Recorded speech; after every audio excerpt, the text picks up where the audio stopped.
အားလုံးပဲမင်္ဂလာပါခင်ဗျာဒီကနေ့မှာတော့အီရတ်တို့ရဲ့နျူကလ িয়ার တပ်ပေါင်းဖို့ကိုဘုံခွဲဖျက်ဆီးခဲ့တဲ့စစ်စင်ရေး Operation 1981 အကြောင်းကိုတင်ဆက်ပေးသွားခြင်းပါတယ်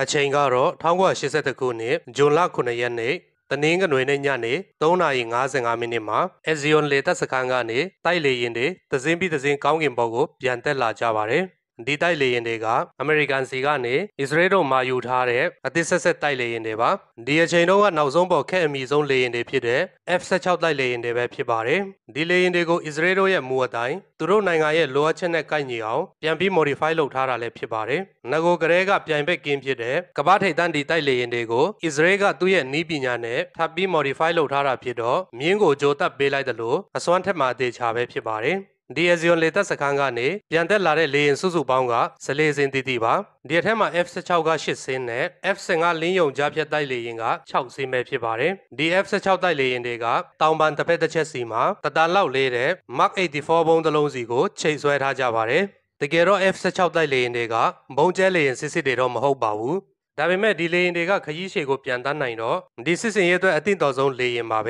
ဲဒီလေရင်တွေရဲ့ဥတီယာရေမှန်ချက်ကိုတည်တဲ့သူကတော့လေသူရဲတွေကိုယ်တိုင်နဲ့တခြားလူအနှဲငယ်ပဲရှိကြမှာပါဒါပေမဲ့မကြခင်မှာတကဘာလုံးအော်တောင်းနှင်းဖြစ်သွားစေမယ်ကိစ္စကြီးတစ်ခုကိုဒီလေရင်အုပ်စုကဆောင်ရွက်ကြတော့မှလည်းဖြစ်ပါတယ်လေရင်တွေကခဏအတော်တွင်းမှာအကဘာပင်လယ်ကွေ့ပေါ်ကိုရောက်ရှိသွားကြပါတယ်ဒီကနေသစဉ်ဆော်ဒီအာရေဗျနဲ့ဂျော်ဒန်နယ်စပ်တလျှောက်ကနေအရှေ့မြောက်အရက်စီကိုဆက်လက်ပြီးပြန်တန်းလာခဲ့ကြပါတယ်ဒီလိုပြန်တန်းလာရင်းနဲ့တခါတလေမှာဆော်ဒီလေကြောင်းပိုင်တဲ့တဲကိုရောက်လိုက်တခါတလေကြတော့လေဂျော်ဒန်လေကြောင်းပိုင်တဲ့တဲကိုရောက်လိုက်နဲ့ပြန်တန်းလာခဲ့ကြတာပါဆော်ဒီလေပိုင်တဲ့တဲကိုရောက်ပြီလို့ရှိရင်ဂျော်ဒန်လေရင်တွေလမ်းမပြီးဝင်လာမိသလိုမျိုးဂျော်ဒန်လေမှုတွေအချင်းချင်းဆက်သွယ်တဲ့အချက်ပြတင်ကေတာတွေကိုအစ္စရေးတိုက်လေမှုတွေကအသုံးပြုပြီးဆက်သွယ်ကြပါတယ်ဂျော်ဒန်လေပိုင်တဲ့တဲရောက်တဲ့အခါကျရင်လည်းဆော်ဒီလေရင်ပိုင်လော့တွေလို့ပုံဖမ်းပြီးတော့ဟန်ဆောင်ပြီးမောင်းနှင်လာခဲ့ကြတာပါဒီအချိန်ဆော်ဒီတို့စီမှာအမေရိကန်စီကနေဝယ်ယူထားတဲ့ထောက်လိုင်းရေးလေယာဉ်တွေကရှိနေပါတယ်ပြီးတော့ဒီလေယာဉ်တွေကကောင်းကင်ထဲမှာတစ်ချိန်လုံးလိုရှိနေတတ်ကြတာပါဒါပေမဲ့ဆော်ဒီကသူ့ရဲ့လေယာဉ်တွေကိုသူ့ရဲ့မိတ်ဆွေနိုင်ငံဖြစ်တဲ့ဂျော်ဒန်နယ်စပ်မှာကင်းလက်ခိုင်းလေတော့မရှိပါဘူး။ဘာဖြစ်လို့လဲဆိုတော့ဂျော်ဒန်နယ်စပ်ကနေ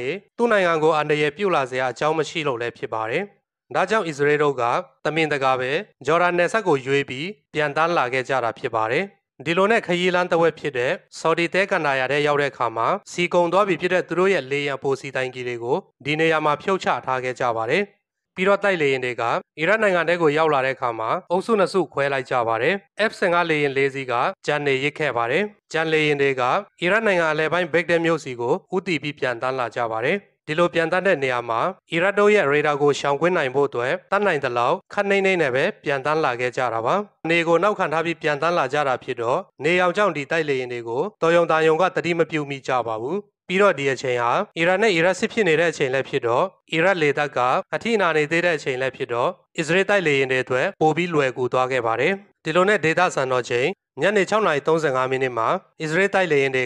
ဘက်ဒက်မြို့အယ်တူဝေတာအရပ်မှာရှိတဲ့အိုစီရက်နျူကလ িয়ার တပ်ပေါင်းဖို့နဲ့12မိုင်အကွာဝေးစီကိုရောက်လာခဲ့ကြပါတယ်ဒီနေရာရောက်တဲ့အခါမှာ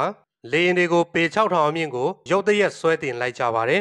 ်ပြီးတော့အီရတ်ရဲ့နျူကလ িয়ার တပ်ပေါင်းဖို့ရှိတဲ့တီနေရာကိုဥတီပြီးတော့တဟုန်တို့အရှိန်ပြင်းပြင်းနဲ့စိုက်ဆင်းလာခဲ့ကြပါတယ်။နျူကလ িয়ার တပ်ပေါင်းဖို့အပေါ်တက်ကိုရောက်တဲ့အခါမှာ F-16 တိုက်လေယာဉ်တွေကပဲ့ထိန်ဘုံတွေကိုအတွဲလိုက်ဖြုတ်ချလိုက်ကြပါတယ်။စုစုပေါင်းဘုံ16လုံးကျဲချခဲ့တဲ့ထဲမှာ10လုံးကတပ်ပေါင်းဖို့ကိုတိုက်ရိုက်ထိမှန်ခဲ့ပါတယ်။စစ်စင်ရေးကြာချိန်ကတော့စုစုပေါင်း2မိနစ်တောင်မကြာလိုက်ပါဘူး။စစ်စင်ရေးပြီးဆုံးသွားတဲ့အခါမှာအစ္စရေးလေယာဉ်အုပ်စုမှုကသူတို့ရဲ့စစ်စင်ရေးအောင်မြင်တဲ့အကြောင်းကိုစကားဝက်နဲ့လမ်းပြီးပို့လိုက်ပါတယ်။ဘုံကျဲပြီးတာနဲ့အစ္စရေးတိုက်လေယာဉ်တွေအားလုံးကအပေါ်ကိုထောင်တက်ပြီးတော့ပေ4000အမြင့်ကနေသူတို့လာရလမ်းအတိုင်းအမြန်ဆုံးနဲ့ပြန်လှည့်လာပြီးတော့အစ္စရေးနိုင်ငံကိုချောချောမောမောနဲ့ပြန်လည်ရောက်ရှိခဲ့ကြပါတယ်။အီရတ်တို့ရဲ့ဒီနျူကလ িয়ার စီမံကိန်းကြီးကဆဒမ်ဟူစိန်ရဲ့ဗတ်ပါတီအာဏာရရှိလာခဲ့တဲ့1968ခုနှစ်ကနေစတင်လာခဲ့တာပါဆဒမ်ဟူစိန်ခေါင်းဆောင်ဖြစ်လာတော့ဒီနျူကလ িয়ার စွမ်းအင်ရရှိရေးကိုအင်မတန်မှပဲစိတ်ဝင်စားခဲ့တာပါဒါပေမဲ့သူ့ရဲ့စိတ်ဝင်စားမှုတွေကအကောင်းပဲစိတ်ဝင်စားမှုမျိုးတော့မဟုတ်ပါဘူးအာရပ်ကဘာမှာခေါင်းဆောင်တွေကရယူလိုတာပဲဖြစ်ပါတယ်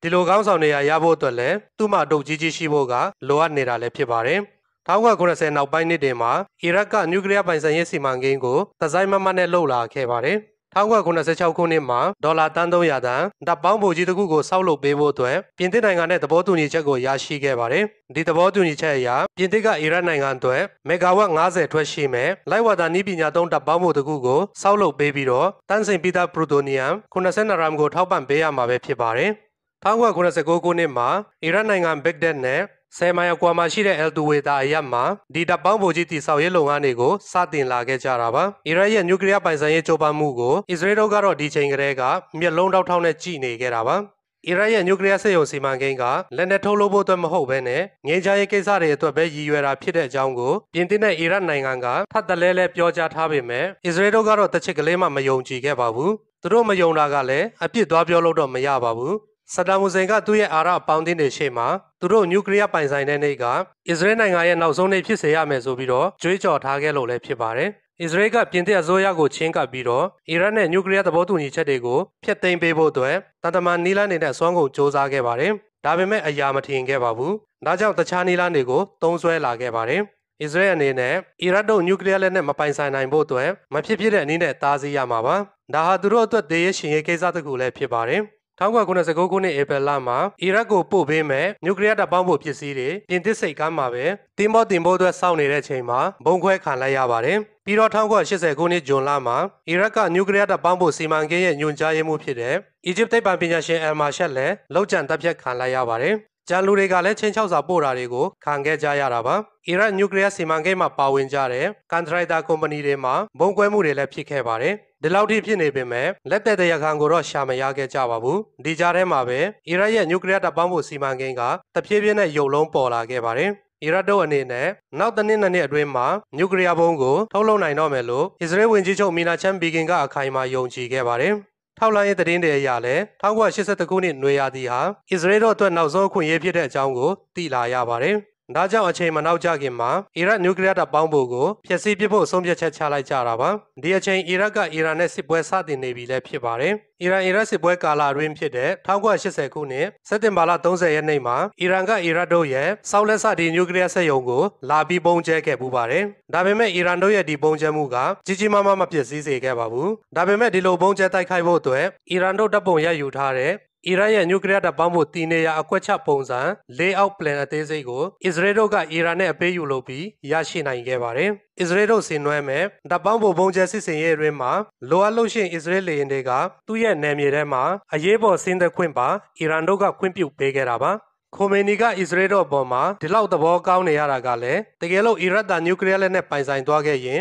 အရင်ဆုံးမသာပေါ်မဲ့သူကလောလောဆယ်မှာအီရတ်နဲ့စစ်ဖြစ်နေတဲ့သူတို့ပဲဖြစ်နေလို့ပါအမှန်စစ်အစ္စရေးနဲ့အီရန်ကလည်းတိတ်ပြီးတဲကြတာတော့မဟုတ်ပါဘူး။ဒါပေမဲ့ဘုံရန်သူဖြစ်တဲ့အီရတ်ကိုစော်မဲ့အရေးမှာတော့နိုင်ငံစလုံးကသဘောမျှခဲ့ကြတာပါ။ဒီလိုအီရန်စီကနေအီရတ်ရဲ့နျူကလ িয়ার စက်ရုံlayout plan ပုံကိုအစ္စရေးတို့ရပြီးတဲ့နောက်မှာဒီပုံစံအတိုင်းနျူကလ িয়ার တပ်ပေါင်းဖို့အထုကိုစောက်လုပ်ပြီးတော့ဘုံကျဲတဲ့လက်ကျင်ကားတွေကိုအပြင်းထန်လုပ်ခဲ့ကြပါတယ်။ဒီလိုလက်ကျင်တဲ့နေရာမှာအစ္စရေးလေမှု3ယောက်အထိတောင်တေဆုံးသွားခဲ့ရပါတယ်။ဒီလိုအစ္စရေးတို့ကအီရန်ရဲ့နျူကလ িয়ার တပ်ပေါင်းဖို့ကိုဘုံကျဲဖျက်ဆီးခဲ့ပြီးတဲ့နောက်တစ်နေ့မှာပဲအစ္စရေးဝန်ကြီးချုပ်ဘီဂင်ကကြေညာချက်တစ်ခုကိုထုတ်ပြန်လိုက်ပါတယ်။သူရဲ့ကြေညာချက်ကအစ္စရေးနိုင်ငံရဲ့အမျိုးသားလုံခြုံရေးအတွက်အီရတ်တို့ရဲ့နျူကလ িয়ার တပ်ပေါင်းဖို့ကိုအစ္စရေးလေတပ်ကတွားရောက်ဘုံကျဲဖျက်ဆီးလိုက်ပြီးဖြစ်တဲ့အကြောင်းနဲ့ဂျူလူမျိုးတွေမိလောင်တိုက်သွင်းပြီးအစုလိုက်အပြုံလိုက်အသက်ခံရတဲ့ဖြစ်ပျက်မျိုးတွေတမိုင်းမှာနောက်တစ်ကြိမ်မရှိစေရတော့ဘူးဆိုတဲ့ကြေညာချက်ပဲဖြစ်ပါတယ်။ဒီအီရတ်တို့ရဲ့နျူကလ িয়ার တပ်ပေါင်းဖို့ကြီးဘုံကျဲခံရတဲ့တဲ့ရင်ကတကဘာလုံးမှာဟိုးလေးတကြောဖြစ်သွားခဲ့ပါတယ်။ဘုံကျဲတိုက်ခိုက်မှုကြောင့်အီရတ်တို့ရဲ့တပ်ပေါင်းဖို့က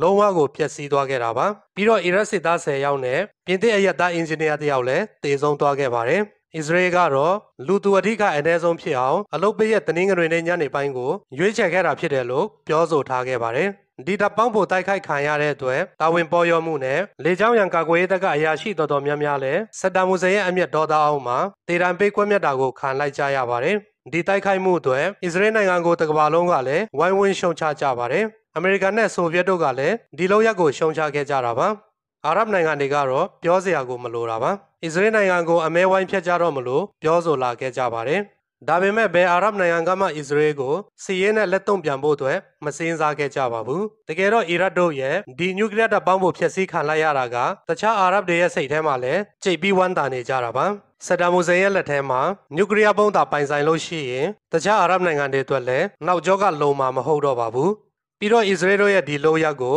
ကုလသမဂ္ဂလုံခြုံရေးကောင်စီနဲ့အထွေထွေညီလာခံကလည်းပြစ်တင်ရှုံချတဲ့ဆုံးဖြတ်ချက်တွေကိုချမှတ်ခဲ့ကြပါတယ်။ဒါပေမဲ့ Israel နိုင်ငံအပေါ်အမေရိကန်ကပြစ်တင်ရှုံချရုံတဲ့ပိုလို့တာမျိုးကိုလက်ခံမဲ့ပုံတော့မပေါ်ခဲ့ပါဘူး။ပြီးတော့ Israel နိုင်ငံတွင်းမှာလည်းဘီဂင်အစိုးရရဲ့ဒီလုပ်ရပ်တွေအပေါ်မှာဝေဖန်ရှုံချမှုတွေအများပြားထွက်ပေါ်လာခဲ့တာပါ။မီနာချန်ဘီဂင်အနေနဲ့အီရတ်တို့ရဲ့နျူကလ িয়ার တပ်ပေါင်းဖို့ကိုတိုက်ခိုက်ဖို့အမိန့်ပေးလိုက်တာကမကြာမီမှာကျင်းပတော့မဲ့ရွေးကောက်ပွဲမှာသူ့ရဲ့ပါတီမဲရဖို့အတွက်နိုင်ငံရေးစတန်ထွင်မှုတက်တစ်ခုပဲဆိုပြီးတော့အတိုက်ခံတွေကဆွဆွဲခဲ့ကြတာပါဒါပေမဲ့1992ခုနှစ်မှာဖြစ်ပွားခဲ့တဲ့ပင်လယ်ကွေ့စစ်ပွဲအတွင်းမှာအီရတ်ကအစ္စရေးကိုစကတ်ဒုံးကြီးတွေနဲ့ပြစ်ခတ်တိုက်ခိုက်လာတဲ့အခါမှာအစ္စရေးတို့အပေါ်မှာအီရတ်တို့ရဲ့ရန်လိုမှုတွေကိုမြစ်ဝါးတင်တင်မြင်တွေ့လာကြပြီးတော့မီနာချန်ဘီဂင်ရဲ့အီရတ်တို့ရဲ့တပ်ပေါင်းဖို့ဖျက်ဆီးခဲ့တဲ့ဆုံးဖြတ်ချက်ကမှန်ကန်ခဲ့တဲ့အကြောင်းကိုအားလုံးကအတိမတ်ပြုလာခဲ့ကြပါတယ်ဒီအချိန်မှာအစ္စရေးလွှတ်တော်အမတ်အယောက်100ကျော်ကစုပေါင်းလက်မှတ်ရေးထိုးထားတဲ့ကျေးဇူးတင်လွှာတစ်ခုကိုအငြိမ်းစားဝင်ကြီးချုပ်မီနာချန်ဘီဂင်စီကိုပေးပို့လိုက်ကြပါတယ်